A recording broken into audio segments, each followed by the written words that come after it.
Prezidente Republika klarifika konaba transferensia Pasiente Timoroan ba Atambua.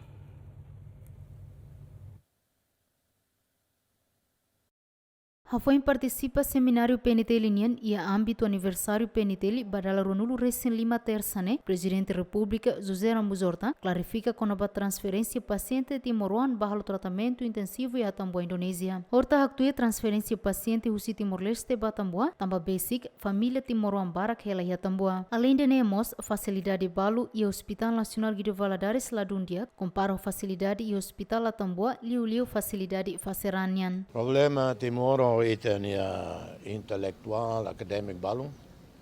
Sida ook harede dia razão saída maka kuliah by dane. Halo comentário gene.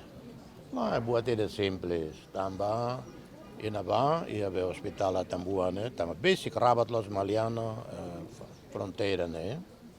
Família Sorimbalu Timoroan barak Atambua na ba Sorimbalu ruane. E problema liliu konaba hemodiálise, serve problema rins, dalla Roma e hospital Guido Valadares falta. Máquina lá suficiente ou avaria, então para resolver, imediato fácil haruka ba Atambua. Barato lo em vez de haruka ba Jakarta ou ba Singapura. Bane simples, estamos halo hemodiálise halo Guido Valadares, a Roma lá suficiente.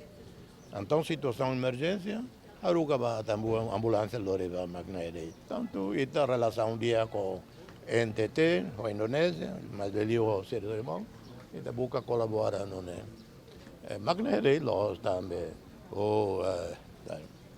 Mas balum aproveita quedas para colher a Dadão governo se foi decisão Ruma a estabelecer acordo com o governo local Atambua ou de transferir paciente Timoroan ba Atambua no chefe governo se haruka ministra saúde ou de observa o hospital Sira Atambua. Equipa cobertura GMN.